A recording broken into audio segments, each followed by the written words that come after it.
അപ്പച്ചൻ പോയ പിന്നെ ഭക്ഷണ ഹോട്ടലിൽ നിന്നാ. ഇവിടുത്തെ എല്ലാ കാര്യങ്ങളും നോക്കുന്ന അപ്പച്ചനാ. എന്റെ ഓരോ ഗേൾ ഫ്രണ്ട്സിന്റെ ഫോൺ നമ്പർ അപ്പച്ചന് ബൈഹാത്താ. ഗേൾ ഫ്രണ്ട്സിന്റെ കാര്യത്തിലൊക്കെ അപ്പച്ചൻ ഇടപെടും. പിന്നെ സത്യത്തിൽ എന്റെ മിക്ക ലൈനുകളും ക്ലിയർ ആക്കി തരുന്ന അപ്പച്ചനാ. ഞങ്ങള് കൂട്ടുകാരെ പോലെ. നല്ല അപ്പച്ചൻ.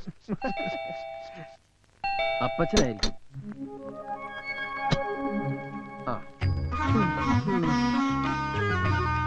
എവിടെയായിരുന്നു?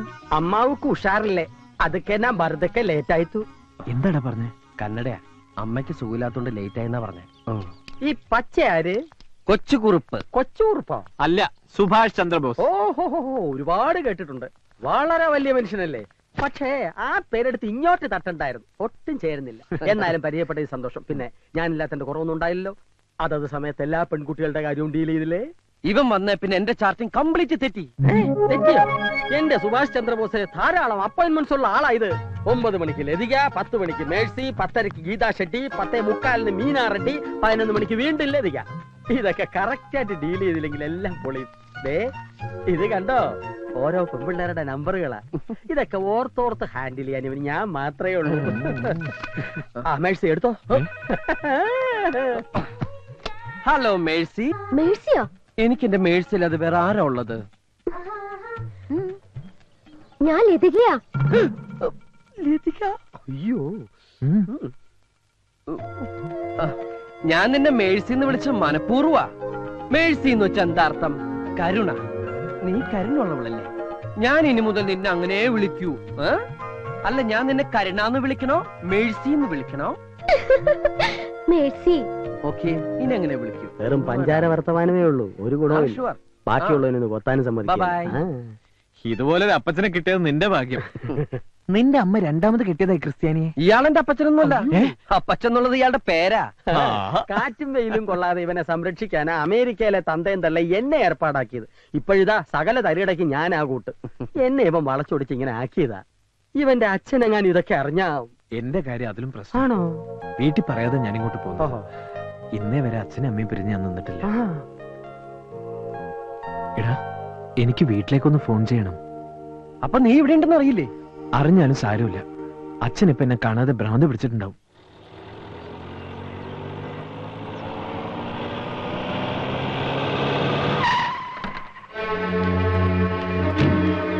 ഉണ്ണിത്താനെ ഇറങ്ങി വാടോ. അല്ല, ഇതാര് കുറുപ്പോ? അപ്പൊ തനിക്ക് വീണ്ടും വിചാരം ഉണ്ടായല്ലേ? എനിക്കറിയായിരുന്നടോ തന്റെ മോന് വേണ്ടി താൻ എന്റെ കാല് പിടിക്കാൻ വരുമെന്ന്. വാ, അകത്തോട്ടിരിക്കാം, എന്നിട്ട് ബാക്കി കാര്യങ്ങൾ സംസാരിക്കാം. ഞാൻ തന്റെ സൽക്കാരം സ്വീകരിക്കാനും കാല് പിടിക്കാനും വന്നതല്ല. അല്ലേ പിന്നെ? എന്റെ മോനെ താൻ എവിടെ ഒളിപ്പിച്ചു വെച്ചിരിക്കുന്നേ? പറയടാ നാട്ടി ഉണ്ണിത്താനെ. എന്റെ വീട്ടിൽ കയറുമെന്നാണ് ആവശ്യം പറഞ്ഞാൽ അടിച്ച് കാല് തല്ലി ഒടിക്കാൻ എനിക്കറിയാൻ കഴിഞ്ഞിട്ടല്ല.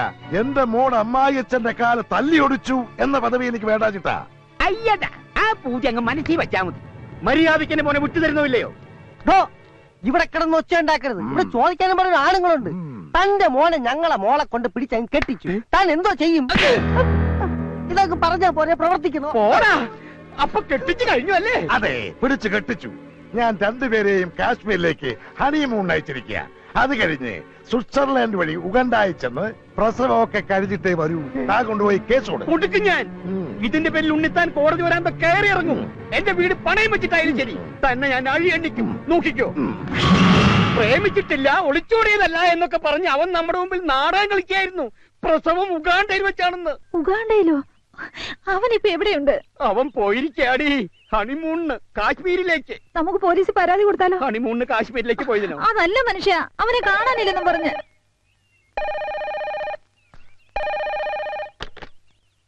ഹലോ അച്ഛാ, ഞാനാ. എടി അവനാ. അച്ഛൻ എന്നോട് ക്ഷമിക്കണം. ഞാൻ ചെയ്തത് തെറ്റാണെന്ന് എനിക്കറിയാം. കഴിഞ്ഞു, ഉറപ്പായി. അവൻ മാപ്പ് പറയാ. നിങ്ങളിപ്പോ എവിടെയാ? കാശ്മീരിലാ? ഞാൻ ബാംഗ്ലൂരിന്നാ. ബാംഗ്ലൂരോ? ആ, ഹണിമൂണിന് പറ്റിയ സ്ഥലാ. അത് കഴിഞ്ഞ് ഉഗാണ്ടയിലേക്ക് എപ്പോഴാ? അച്ഛൻ ആരുടെ കാര്യം പറയുന്നത്? എന്നാലും ആ ഉണ്ണിത്താന്റെ മുമ്പിൽ നീ എന്നെ തോൽപ്പിച്ചു കളഞ്ഞല്ലോ.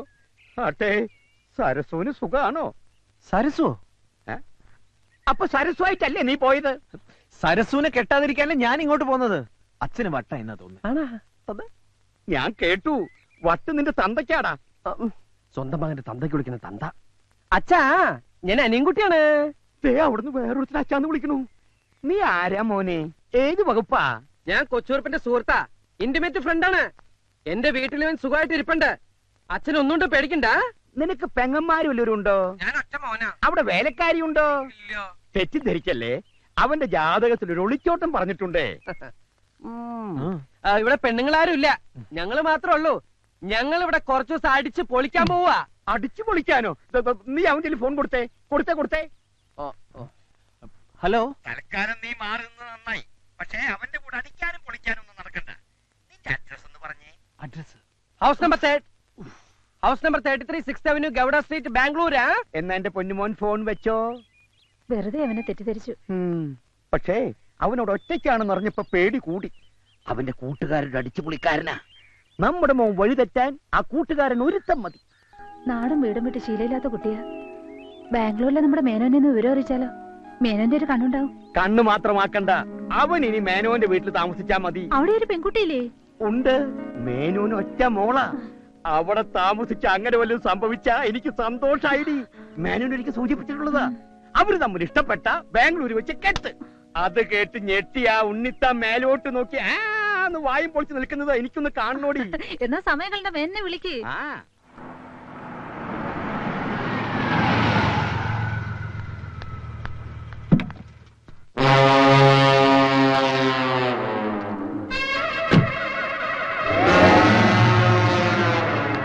അനിയൻകുട്ടി, കുഴപ്പമായും തോന്നുന്നു.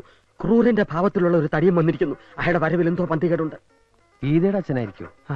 അയാൾക്ക് ക്രൂരഭാവം ഇല്ലോ. പിന്നെ ജയശ്രീയുടെ അച്ഛൻ അയാൾ സ്ഥലത്തില്ലല്ലോ. ഓ, മനസ്സിലായി. ശാന്തിയുടെ ഡാഡി. എന്താ പ്രശ്നം? പ്രശ്നം നിസ്സാരം. ഇന്നലെ ഞാൻ ശാന്തിയുടെ ഐസ്ക്രീം പാർലറിൽ നിന്ന് ഇറങ്ങി വരുന്നത് അവളുടെ അച്ഛൻ കണ്ടു ശാന്തി വിളിച്ച് പറഞ്ഞിരുന്നു. അത്രേ ഉള്ളൂ. ഫ്രണ്ട്സ് ആണെന്ന് പറയാം. എന്റെ കൂടെ കാറ് കയറി പോകുന്നതും കണ്ടു. ലിഫ്റ്റ് കൊടുത്തു എന്ന് പറയണം. പിന്നീട് ഞങ്ങൾ ഒരുമിച്ച് സിനിമയ്ക്ക് കയറുന്നത് കണ്ടോന്നൊരു സംശയം. കൈവിട്ടു പോയി. എങ്കിൽ ശാന്തിയുടെ ഡാഡി തന്നെ ആയിരിക്കും കുട്ടി. നീ പേടിക്കണ്ട, ഇത് ഞാൻ ഡീൽ ചെയ്തോളാം. വേണേ കണ്ട് പഠിച്ചോ. Hi uncle. ഹായ്. വരണം ഇരിക്കണം. Yes. ശാന്തിയുടെ ഡാഡി അല്ലേ? അല്ല, ഞാൻ ശാലിനിയുടെ ഡാഡിയാണ്. ഏതാ ഈ ശാലിനി? പേര് നമ്മുടെ ലിസ്റ്റിൽ ഇല്ലല്ലോ. എന്താ പിറുപിറുക്കുന്നേ? നിനക്കെന്നെ മനസ്സിലായില്ലേ? ഇല്ല. അതെങ്ങനാ? ചെറുപ്പത്തിൽ കണ്ടതല്ലേ. ഞാൻ മേനോൻ, GK മേനോൻ. നിന്റെ അച്ഛൻ പാലത്തിങ്കൽ കുറുപ്പന്നെ വിളിച്ചിരുന്നു. ഞെട്ടണ്ട, ഞങ്ങള് പഴയ സുഹൃത്തുക്കളാ. ഇതാരാ? ഇത് എന്റെ ഫ്രണ്ടാ. ഈ ഫ്രണ്ടിനെ കുറിച്ചും അച്ഛനോട് പറഞ്ഞിരുന്നു. ഇവൻ ആള് ശരിയില്ലെന്നും ഇവന്റെ കൂടെ കൂടിയാ വഴിതെറ്റി പോകുമെന്നും. അതുകൊണ്ട് നിന്നെ കൂട്ടിക്കൊണ്ടുപോവാനാ ഞാൻ വന്നത്. ഇയാൾ ആളും മാറി സംസാരിക്കുന്നത്. എന്നാ എന്റെ വീട്ടിലേക്ക് പോവാം. നീ പോവുള്ളൂ, ഞാൻ പോവില്ല. എന്ന് പറഞ്ഞാൽ എങ്ങനെയാ? ഞാൻ പോവില്ല, അത് തന്നെ. നിങ്ങളെന്താ പിറുപിറുക്കണെന്ന് എനിക്ക് മനസ്സിലായി. അങ്കിളിനൊരു പ്രായപൂർത്തിയായ മോളില്ലേ? ഞാൻ അവിടെ താമസിക്കുന്നത് ശരിയാണോ? ഇതൊക്കെയല്ലേ? ഞാൻ അതും നിന്റെ അച്ഛനോട് സംസാരിച്ചിരുന്നു. അപ്പൊ പറയാണ് എന്റെ മോളുമായ ഒരു അലയൻസിന് താല്പര്യമുണ്ടെന്ന്. നിന്നെ എനിക്ക് ബോധിച്ചു. അങ്കിളിന്റെ മോള് അങ്കിളിനെ പോലെയാണോ? എന്താ അങ്ങനെ ചോദിച്ചത്? തീരുമാനം ഇവിടെ വെച്ച് തന്നെ പറയാമല്ലോ എന്ന് കരുതിയിട്ടാവും. എന്നാൽ എന്റെ മോൾ എന്നെ പോലെയല്ല, അവളെ അമ്മയെ പോലെയാ. സുന്ദരി. എന്നാ പോവാ. ഓക്കേ. 1 മിനിറ്റ്. ഞാനല്ലേ നിനക്ക് പോകാൻ വയ്യെന്നല്ലേ പറഞ്ഞ് വാക്ക് മാറരുത്. ആ ശാലിനി കുട്ടി എനിക്ക് വേണ്ടി ജനിച്ചതാ. Uncle, I am coming. അവന്റെ യോഗം.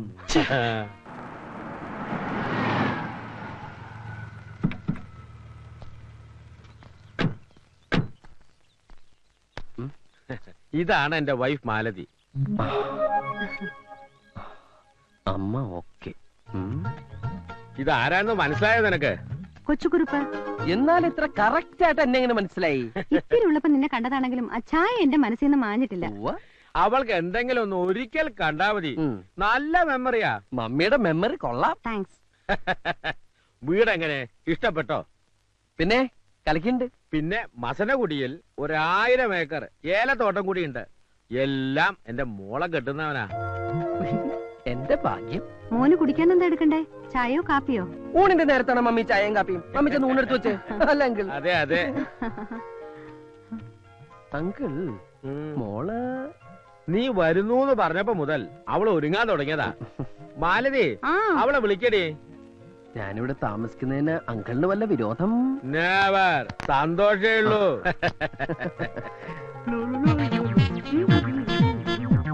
അങ്കിളിന് മൂത്തത് മോനാ? അതെന്റെ ഒരേ ഒരു മോള് ശാലിനി. എന്നാ ഞാൻ ഇറങ്ങട്ടെ. കുറച്ചു ദിവസം ഇവിടെ ഉണ്ടാവുന്ന ഡാഡി പറഞ്ഞല്ലോ. അത് ഞാൻ പെട്ടെന്ന് ഞാനൊരു കാര്യം ഓർത്തത്. ഇപ്പൊ പോയിട്ടൊരു അത്യാവശ്യം ഉണ്ടായിരുന്നു. എന്ത് അത്യാവശ്യം? ഒരു അഡ്മിഷന്റെ കാര്യമോ, ഞാനത് മറന്നു. അഡ്മിഷനോ? അത് പിന്നെ കമ്പ്യൂട്ടർ പഠിക്കാനായിട്ടാ ഞാൻ വീട്ടിൽ നിന്ന് ഇങ്ങോട്ട് ഒളിച്ചോടിയത്. കമ്പ്യൂട്ടർ എന്ന് കേട്ട അച്ഛന് അലർജിയാ. അച്ഛനറിയാതെ പഠിക്കാനായിട്ടാ ഞാൻ. എന്നാ ഞാൻ അങ്ങോട്ട് ഊണ് കഴിച്ചിട്ട് പോവാം. അയ്യോ, ഊണ് കഴിക്കാൻ നിന്ന് അഡ്മിഷൻ പോവും. എന്നാ മോൻ വേഗം അങ്ങോട്ട് ചെല്ലേ. Thank you uncle. പിന്നെ അഡ്മിഷൻ ശരിയാക്കി പെട്ടിയും എടുത്ത് നേരെ ഇങ്ങ് പോരണം. അയ്യോ അതല്ല അങ്കിൾ, കല്യാണത്തിന് മുമ്പ് പെണ്ണിന്റെ വീട്ടിൽ താമസിക്കാന്ന് പറഞ്ഞാൽ അതും ഇത്രയും സുന്ദരിയായ മകൾ ഇവിടെ ഉള്ളപ്പോ നാട്ടുകാര് പലതും പറയും. ഓ, ഞാൻ അത്രയും കടന്നങ്ങ് ചിന്തിച്ചില്ല. എന്നാ മോൻ ചെല്ല. Thank you. എങ്ങനെയുണ്ട്? Super daddy.